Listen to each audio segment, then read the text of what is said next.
Warga Desa Bumi Pratama Mandira Oki diterkam buaya. Pasar tradisional di Batu Raja memprihatinkan.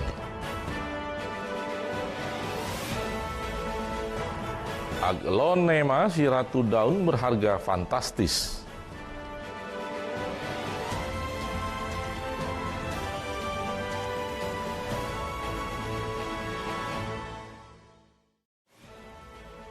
Selamat pagi, selain 3 cuplikan berita utama tadi, sejumlah informasi penting lainnya telah disiapkan tim Anyus Sumsel edisi hari ini Senin 28 Juni 2021. Saya Romi Apriansa, inilah Anyus Sumsel selengkapnya untuk Anda.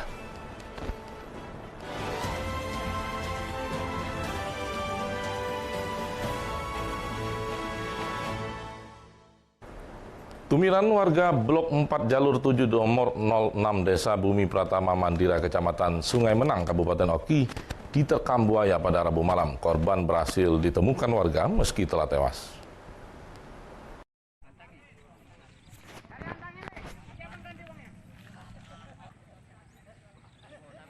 Tumiran, 40 tahun, warga Blok 4 Jalur 7 nomor 6 Desa Bumi Pratama Mandira, Kecamatan Sungai Menang, Kabupaten Oki, tewas diterkam buaya saat mencuci kaki usai mengangkut pakan udang di gudang di tempatnya bekerja Rabu malam. Diketahui warga Tumiran diterkam buaya saat cuci kaki di kanal hingga diseret ke dalam air. Setelah dilakukan pencarian selama 1 hari, Kamis malam, korban ditemukan dalam kondisi meninggal dunia. Dikatakan warga dalam seminggu terakhir di Desa Bumi Pratama Mandiri, Sungai Menang, dalam seminggu terakhir warga sering melihat buaya menampakkan diri. Diketahui buaya tersebut memangsa Tumiran. Tumiran Jalur 72 nomor 6 Blok 4 lagi mau kerja di Panggul, ditangkap buaya. Alhamdulillah bisa ditemukan jam kejadian tadi malam jam 9 dan ditemukan jam lebih kurang jam 9 juga. Yang mana jasad tersebut yang kita tunggu ternyata pada pukul 21.00 ini sudah ditemukan. Harapan kami nanti untuk ini cukup sekali aja, kedepannya nanti kita bisa diskusi dengan Pak Kades berkenaan dengan buaya ini supaya nanti kedepannya bisa seperti apa, jangan sampai lagi memangsa ataupun terjadi korban berikutnya. Belum diketahui asal buaya di Sungai Menang ini, namun diduga kuat buaya yang memangsa Tumiran adalah buaya muara. Asalnya Sungai Menang terhubung dengan pantai timur selatan. Dari Oki Fitriadi, iNews melaporkan. Pemirsa, diduga hilang kendali saat menyalip sebuah mobil truk bertonase besar. Truk tersebut menabrak 1 unit sepeda motor yang dikendarai ibu dan ketiga anaknya. Akibatnya seorang bocah 10 tahun tewas terlindas.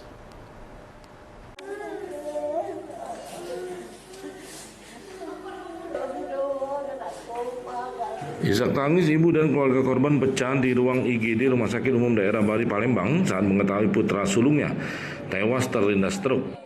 Menurut keterangan ibu korban, kejadian bermula saat mobil truk dari arah jembatan Musi 2 menuju Kertapati dengan kecepatan tinggi hendak menyalip kendaraan di depannya. Namun diduga hilang kendali saat menyalip, truk bertonase besar ini menabrak 1 unit sepeda motor yang dikendarai seorang ibu rumah tangga dan ketiga anaknya.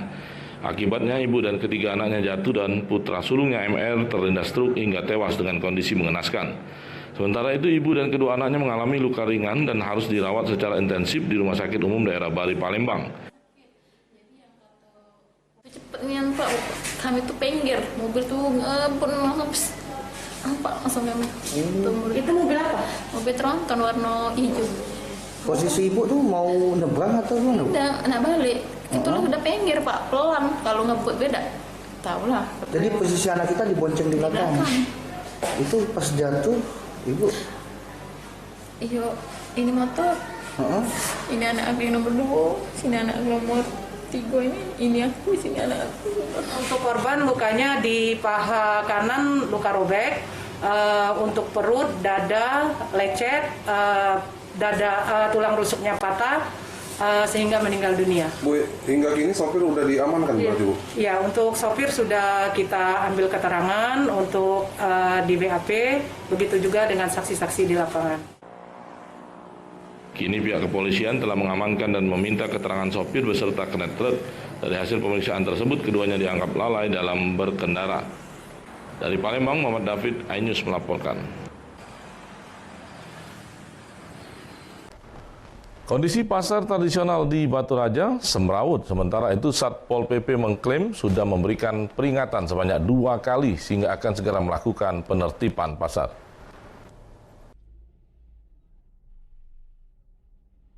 Kondisi pasar tradisional seperti di Pasar Baru dan Pasar Atas Batu Raja terlihat semrawut.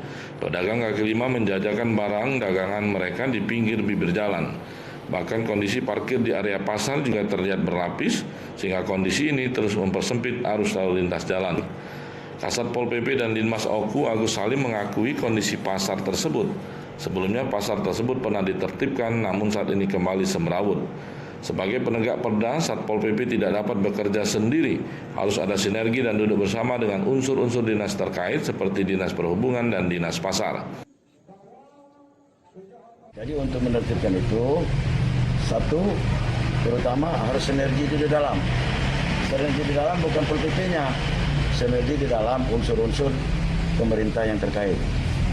Nah, adanya duduk bersama, sudahnya itu ada komitmen, tidak ada dalam arti kata dari salah satu dinas instansi itu mengatur dinas instansinya masing-masing OPD itu untuk suatu kegiatan itu buat kenyamanan masyarakat yang belanja maupun yang berjualan yang pada ditempatkan pada tempatnya yang seharusnya. Kasat Pol PP menegaskan telah memberikan peringatan pertama dan kedua kepada pedagang. Untuk penertiban pedagang, Pol PP tidak bisa semena-mena dan harus sesuai aturan. Dari Ogan Komering Ulu, Widori Agustino, iNews melaporkan.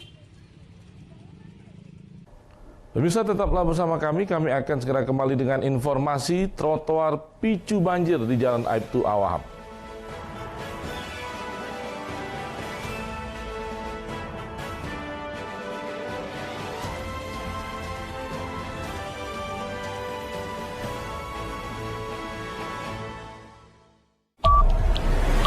Yang baru di iNews dengan konsep talk show hadir di prime time. Gak cuma promosi, tapi berbagi ilmu dan informasi juga. Kenapa akhirnya beralih karyawan ke usaha sendiri selain? Hah? Hari gini masih cari kerja. Kenapa nggak jadi pengusaha?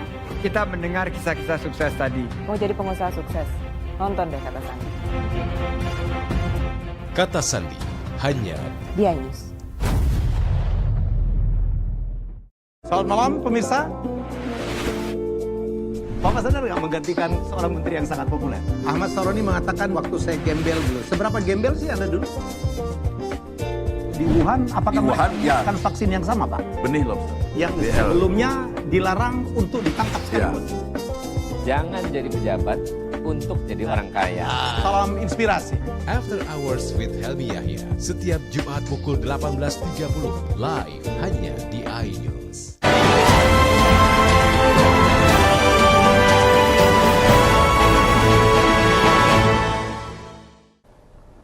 Pemirsa, banjir yang kerap terjadi di Jalan Aibtu Awahab, Kelurahan Tuan Kentang, Jakabaring, Kota Palembang, disebabkan keberadaan trotoar pemicu banjir di kawasan tersebut. Wawako Palembang minta balai segera memperbaiki kelayakan trotoar.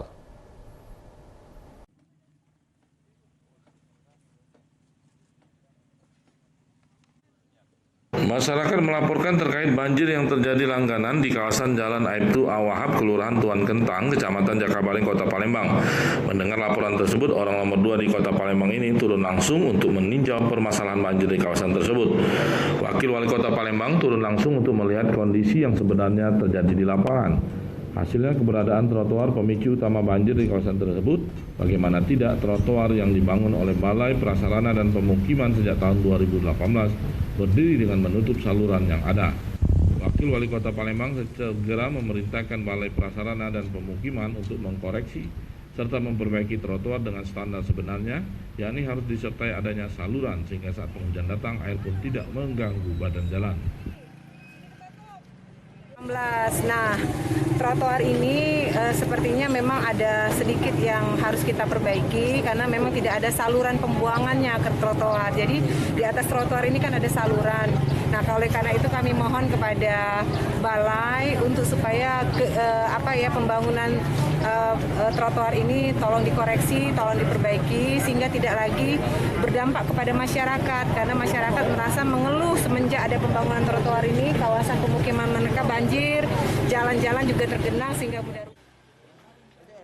Seluruh OPD maupun balai yang berkaitan dengan infrastruktur jalan harus menyertakan saluran air sebagai tempat pembuangan air saat penghujan datang. Baik, tentu saja kami koordinasikan Pak dengan tim gitu ya, karena kemarin kami sudah coba turun ke lapangan, kami akan identifikasi dulu permasalahannya apa, lalu nanti tim perencanaan akan melihat gitu ya solusi-solusinya mana yang bisa langsung dikerjakan, yang dalam pasti wewenang balai pelaksanaan wilayah, mana yang bisa kami langsung tangani atau tidak. Tentu saja ada prosedur penganggaran dan lain-lain, kami upayakan, kami koordinasikan untuk segera ditindaklanjuti. Dari Palembang, Erwin Setiawan, iNews melaporkan. Pemirsa, pemerintah Kabupaten Musi Banyuasin dibawa ke pemimpinan Bupati Dodi Reza Alek dan Wakil Bupati Beni Hernedi secara resmi menjaring tenaga kerja lokal di Sumatera Selatan dengan menggandeng perusahaan terbesar pembangkit listrik PT DSSP Power Sumsel.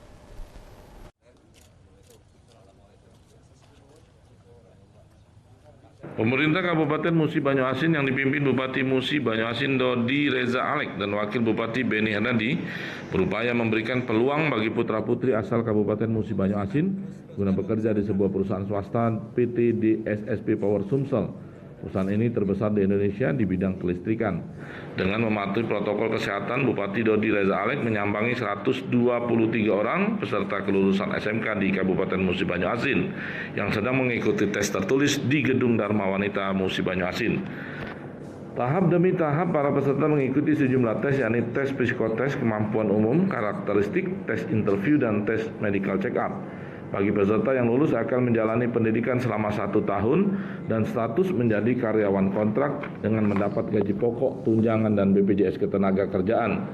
Bupati Musi Banyuasin Dodi Reza Alek dikenal sebagai kepala daerah yang inovatif mulai dari program hingga pembangunan. Meski saat ini sedang berjuang melawan wabah virus COVID-19, namun pemerintah Kabupaten Musi Banyuasin yang pertama ialah mampu membuka peluang lapangan kerja guna menekan angka pengangguran. Dari pemerintah Kabupaten Musi Banyuasin bekerja sama dengan perusahaan swasta nasional itu melakukan pencari tenaga kerja, buka lapangan kerja melalui ikatan dinas. Saya kira ini menjadi salah satu solusi dan terobosan yang sangat baik. Apalagi ini adalah persyaratannya adalah harus orang-orang ataupun pencari kerja fresh graduate asal Musi Banyuasin.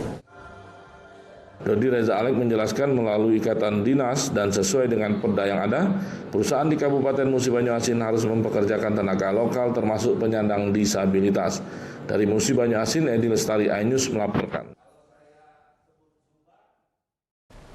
Ya pemirsa, untuk mempermudah pelayanan masyarakat, Dinas Kependudukan dan Pencatatan Sipil Kabupaten Ogan Ilir launching program Aku Mandiri dalam melayani warga yang hendak membuat KTP, akte kelahiran, akte kematian, dan sebagainya dengan menggunakan aplikasi online.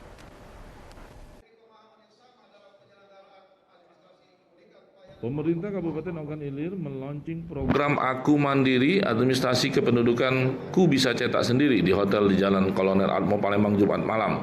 Launching program Aku Mandiri dihadiri perwakilan Pemprov Sumsel dan pejabat pemerintah Pemkab Ogan Ilir hingga kepala-kepala desa. Tujuannya untuk memperkenalkan program tersebut dan cara menggunakan aplikasi berbasis secara online kepada masyarakat.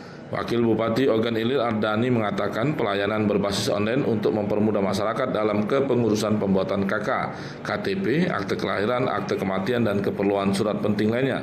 Dengan demikian, warga tidak perlu lagi bersusah payah mendatangi kantor Dinas Kependudukan dan Catatan Sipil. Pemerintah Kabupaten Ogan Ilir akan membangun kios kependudukan. Jadi melayani administrasi kependudukan lebih kurang 23 dokumen itu dengan membangun kios pelayanan di setiap desa. Sehingga masyarakat bisa langsung datang ke kios itu bisa ditunggu. Ya. Untuk selama ini kan ke kabupaten mereka kan, nggak perlu lagi di desanya masing-masing. Sementara itu, Kepala Dinas Catatan Sipil Kabupaten Ogan Ilir Ahmad Lutfi mengatakan program Aku Mandiri merupakan bagian dari visi misi Bupati Ogan Ilir dalam meningkatkan pelayanan kepada masyarakat dengan membangun kios kepengurusan di setiap desa sehingga masyarakat yang belum mampu menggunakan aplikasi online dibantu di tingkat desa.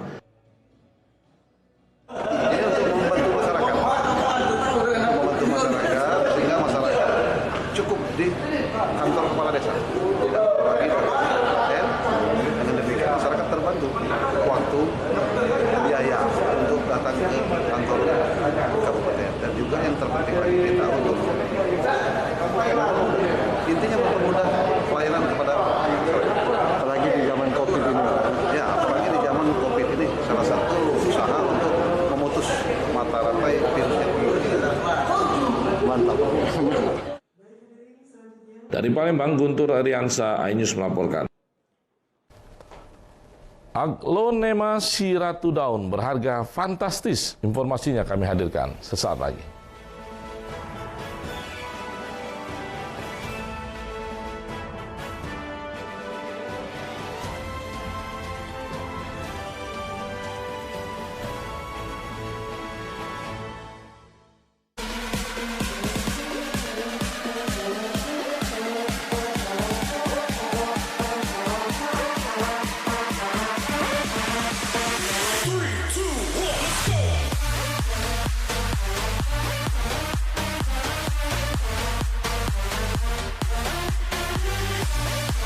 Pukul 1 siang. Dengan warna baru. Pastinya lebih seru. Lebih keren. Dan lebih kepo. Intense Reborn hanya di iNews. Ini dia. Sandiaga Uno. Wow, ini luar biasa nih. Tips usaha. Berani mengambil resiko. Keluar dari zona nyaman. Buat anak-anak milenial, mereka harus proaktif. Harus jemput bola. Kata siapa?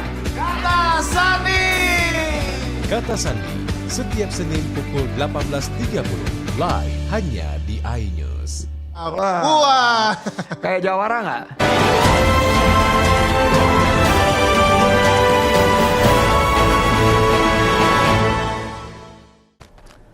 Pemirsa, sebagai upaya untuk memasyarakatkan gemar makan makanan berbahan dasar ikan, Kartini Mandiri Kabupaten Banyu-Asin menggelar pelatihan pembuatan abon ikan yang diperuntukkan bagi pelaku UMKM dan industri rumah tangga.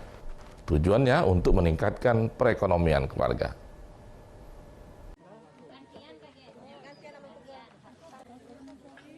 Pelatihan pembuatan abon lele bagi pelaku UMKM ataupun pelaku usaha rumahan yang dilaksanakan di Desa Talangbulu, Kecamatan Talangkelapa, Kabupaten Banyu-Asin dibuka langsung Ketua Tim Penggerak PKK yang juga Ketua Kartini Mandiri Kabupaten Banyu-Asin, Fitri Askolani. Kabupaten Banyu-Asin menjadi daerah dengan potensi ikan yang sangat melimpah, baik perikanan darat maupun perikanan laut. Untuk itu pemerintah Kabupaten Banyu-Asin ingin memanfaatkan kekayaan alam menjadi berbagai bahan olahan, salah satunya berupa abon. Ketua Kartini Mandiri menyampaikan bahwa ikan memiliki kandungan gizi yang tinggi berupa protein, lemak, vitamin, dan mineral yang sangat baik untuk kesehatan dan tumbuh kembang anak. Giat dengan Ibu Siti Zulaiha selaku pemilik abon lele di Kecamatan Talangkelapa. Ini kita melakukan pelatihan untuk pembuatan abon lele, khususnya para UMKM dan anak-anak yang putus sekolah. Jadi bagaimana ini bisa bermanfaat untuk yang mengikuti, bisa mengembangkan abon lele ini menjadi usaha keluarga. Dan ini tujuannya salah satunya adalah untuk meningkatkan ekonomi keluarga, untuk menambah pengetahuan ibu-ibu dan adik-adik ini, sehingga diharapkan mereka nantinya di tempat masing-masing akan menerapkan juga, sehingga dapat menambah pendapatan mereka. Demikian. Dukungan pemerintah sendiri antara lain di pemerintah untuk modal. Ini kita tawarkan ditawarkan kepada pihak perbankan melalui KUR dan bunganya sangat kecil. Agar tidak jenuh mengkonsumsi ikan, maka dibutuhkan inovasi dalam mengolah makanan berbahan dasar ikan, sekaligus menjadi usaha yang dapat membantu meningkatkan bagi perekonomian keluarga. Dari Banyuasin, Ahmad Saiful, iNews melaporkan.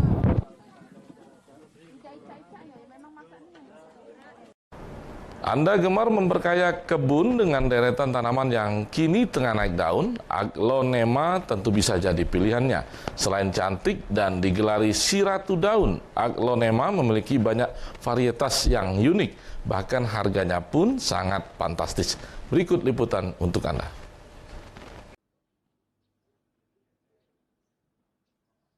Bercocok tanam menjadi salah satu kegiatan favorit selama pandemi COVID-19. Beberapa tanaman pun menjadi primadona, salah satunya aglonema. Untuk mendapatkan aglonema dengan kualitas terbaik, tidak ada salahnya jika Anda berkunjung ke Galeri Bilbol Garden yang terletak di Jalan Peliung, Kecamatan Jakabaring, Kota Palembang. Tanaman asal Thailand ini banyak diburu masyarakat saat pandemi, terutama ketika banyak orang beraktivitas di dalam rumah. Bambang, pecinta tanaman hias, kecintaannya akan koleksi tanaman hias kini membuat ratusan aglonema di Galeri Bilbol Garden miliknya, baik dari varietas lokal maupun aglonema impor. Salah satunya aglonema Lotus Delight merah muda yang banyak dicari. Memang perawatannya secara rutin, ring harganya pun bervarian mulai dari harga Rp150.000 hingga sampai Rp10 juta. Keistimewaan aglonema berada pada warna daunnya yang mencolok, hingga aglonema dijuluki si ratu daun. Kecantikannya sehingga membuat orang rela merogoh kocek dalam-dalam. Ya sebagian kayak yang aglo yang import, nah yang kayak merah ini ya, ini import ya, ini jenis Subsom Thailand. Tapi yang banyak dicari sekarang ini ya aglo-aglo lokal ya. Tadi selain di sini tempatnya mudah dijangkau, juga tanaman-tanaman di sini tuh bagus-bagus. Saya sebagai pencinta tanaman hias melihat di sini tuh bagus-bagus banget dengan harga yang terjangkau. Ternyata dalam merawat aglonema tidak begitu sulit.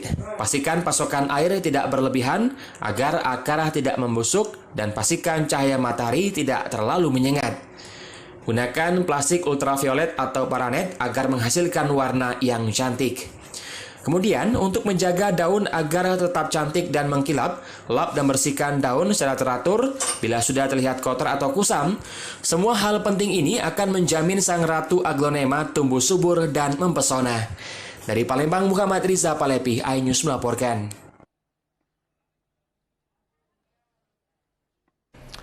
Informasi tadi sekaligus mengakhiri kebersamaan kita pagi hari ini. Terima kasih atas perhatian dan kebersamaan Anda.